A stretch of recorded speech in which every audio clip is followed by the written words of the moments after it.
এবার নজর রাখবো বাংলার খবরে, কেননা বাংলার প্রাক্তন বিজেপি সাংসদ অর্জুন সিং এর অ্যারেস্ট ওয়ারেন্ট জারি করেছে ব্যারাকপুর আদালত। অবশ্য গত ২৬ তারিখ ওনার বাড়ির পাশে একটি বিস্ফোরণ ঘটেছিল এবং যার পরে ওনার বিরুদ্ধে অভিযোগ তুলেছিল এবং তারপরে আজ ব্যারাকপুর আদালতে অর্জুন সিং এর মামলা শুনানি ছিল। সেখানে এসিজেএম অর্জুন সিং এর নামেই এই অ্যারেস্ট ওয়ারেন্ট জারি করা হয়েছে। সেই ঘটনা নিয়ে জগদ্দল থানায় অভিযোগ দায়ের করা হয়েছে। সেই অভিযোগের ভিত্তিতেই অর্জুন সিংকে গ্রেফতারের পরোয়ানা দেয় ব্যারাকপুর আদালত। কি রয়েছে বিজেপি নেতার বক্তব্য এই বিষয়কে কেন্দ্র করে, শুনুন। ব্যারাকপুরের প্রাক্তন সাংসদ অর্জুন সিং এর নামে গ্রেফতারি পরোয়ানা জারি হয়েছে ব্যারাকপুর আদালতে। পুরোপুরি এখানকার পুলিশটা হয়ে গেছে তৃণমূলের দলদাস। যে ঘটনায় আজকে তারা ওয়ারেন্ট করিয়েছে কোর্ট থেকে, সেই ঘটনায় ২৬ তারিখে ঘটনা নিয়ে তারা নিজে একটা ২৮ তারিখে শুভমোটো একটা মামলা দায়ের করেছিল। ওরা লিখছে ২৮ তারিখে শুভমোটো মামলায় যে তারা নিজে টিভি নম্বর ৪ ক্যামেরা ২১ নম্বরে তারা পেয়েছে যে তাদের ওখানকার স্থানীয় councillor ward number ১৮ Sunita Singh এর ছেলে নমিত সিং এবং তার সাথে তেলুয়া দুজন দুটো মেশিন নিয়ে কোপ করছিল ১০টা ২০ মিনিট থেকে ১০টা ৩০ মিনিটে।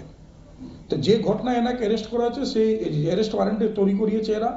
সেই ঘটনার আমরা একটা ভিডিও ফুটেজ জারি করেছিলাম যে উনি যখন সেখানে গিয়েছেন এবং যাবার পরই তারা পালাতে আরম্ভ করে গুলি চালিয়ে, এবং সেখান থেকে উনি রিটার্ন হয়েছেন। পুরো ৩ মিনিটে ৪০ সেকেন্ডে ভিডিওটা আমরা জারি করেছিলাম যে কোনো রকমে অর্জুন সিংজি এবং তার সাথে থাকা লোক কোনো আর্মস নিয়ে ছিল না, কোনো আগ্নেয়াস্ত্র ছিল না, তারা কোনো ফায়ারিং করেনি।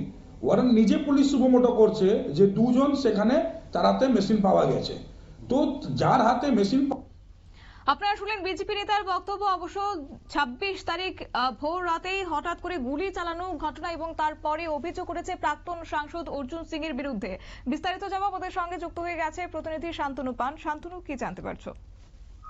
একেবারে শতাব্দী, দেখো ২৬শে মার্চ কিন্তু জগদ্দল থানার অন্তর্গত যে ভাটপাড়া এলাকা, সেখানে কিন্তু বিভিন্ন সময় বন্দুক এবং গুলির কেঁপে উঠেছিল এবং পরবর্তীকালে অর্জুন সিং এর নামে কিন্তু এফআইআর দায়ের করে সোমনাথ শ্যাম, ওখানকার যিনি বিধায়ক রয়েছেন তৃণমূল কংগ্রেসের সোমনাথ শ্যাম, তিনি কিন্তু অর্জুন সিং এর নামে এফআইআর দায়ের করেন। পরবর্তীকালে আমরা দেখেছি যে রাজ্যের বিরোধী দলনেতা শুভেন্দু অধিকারী তিনি কিন্তু অর্জুন সিং এর বাড়ি যান এবং সংবাদ মাধ্যমের কাছে একটি বিষয় তুলেন যে অর্জুন সিংকে খুনের চক্রান্ত করছে মুখ্যমন্ত্রী মমতা বন্দ্যোপাধ্যায়। কোট আনকোট লন্ডনে বসে তিনি কিন্তু এই অর্জুন সিংকে খুনের চক্রান্ত করছেন। পাশাপাশি উল্টো দিক থেকে অর্জুন সিংও কিন্তু একই রকম ভাবে দাবি করেছিলেন যে রাজ্যের বিরোধী দলনেতাকে কিন্তু মারার চেষ্টা করছে তৃণমূল কংগ্রেস তথা পুলিশ প্রশাসনের একাংশ। কোট আনকোট তিনি এই কথাটা বলেছিলেন। সেই মুহূর্তে তৃণমূল কংগ্রেসের যিনি জগদ্দলের বিধায়ক সোমনাথ শ্যাম, তিনি অভিযোগ করেছিলেন যে অর্জুন সিং এর নেতৃত্বে অর্জুন সিং একদম স্পটে দাঁড়িয়ে তার যারা সঙ্গী সাথী ছিল তাদেরকে সঙ্গে নিয়ে গিয়ে গুলি চালিয়েছেন। যদিও অর্জুন সিং তখন কিন্তু দাবি করেছিলেন যে এই ধরনের ঘটনা তিনি কোনোভাবেই যুক্ত নয়, তার বাড়ির সামনে বোমাবাজি হচ্ছিল, তাই জন্য তিনি বাড়ির থেকে নেমে গিয়ে দেখতে গিয়েছিলেন। যখন তিনি দেখতে গিয়েছিলেন যারা দুষ্কৃতকারী অর্থাৎ যারা গুলি এবং বন্দুক ব্যবহার করছিলেন তারা ছুটে পালিয়ে যায় এবং সেইখানে পুলিশ মজুদ ছিল এবং পুলিশের সিসি ক্যামেরা ছিল। অর্জুন সিং নিজের থেকে দাবি করেছিলেন এবং চ্যালেঞ্জ দিয়েছিলেন যে সেখানে যে সিসি ক্যামেরা রাখা রয়েছে সেই সিসি ক্যামেরা পুলিশ খতিয়ে দেখুক, যদি কোনোভাবে তার ছবি সেখানে আসে তিনি নিজে গিয়ে অ্যারেস্ট হবেন। এবং সেই যে মামলা করা হয়েছিল সেই মামলা কিন্তু আজকে শুনানির ডেট ছিল এবং শুনানি শেষে ব্যারাকপুর যে আদালত তাকে অর্জুন সিংকে গ্রেফতারি পরোয়ানা জারি করেছে। শতাব্দী, ধন্যবাদ।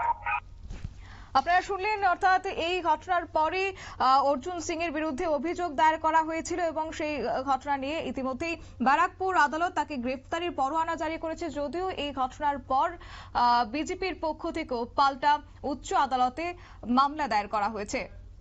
সংবাদ আপাতত এই পর্যন্তই। পরবর্তী আপডেটের জন্য চোখ রাখুন শুধুমাত্র নিউজ ভ্যানগার্ডের পর্দায়। নমস্কার।